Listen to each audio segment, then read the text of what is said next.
मंछा ढंढ जे ॿोॾ खां पोइ 3.5 महीननि बाद रेलवे ट्रैक बहाल थी वियो।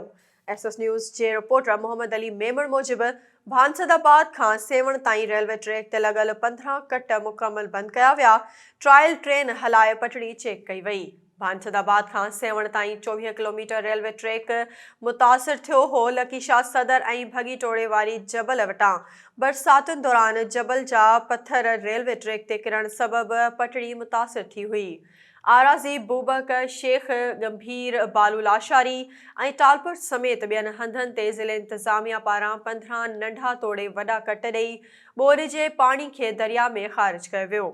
रेलवे ऑफिसर ख़ैर मोहम्मद खोसो जो चवणु आहे त रेलवे अमले 3.5 महीना कम करे पटड़ी खे क्लियर कयो आहे। फ़िलहाल ट्रायल ट्रेन हलाए पटड़ी चेक कई आहे। ईंदड़ कुझु ॾींहनि अंदरि रेलवे ऑपरेशन शुरू थी वेंदो। हुन चयो त हिन रेलवे ट्रैक तां मोहन जो दड़ो एक्सप्रेस, बुलान मेल एक्सप्रेस, खुशहाल खान खटक समेत ॿियूं ट्रेनियूं हलंदियूं आहिनि।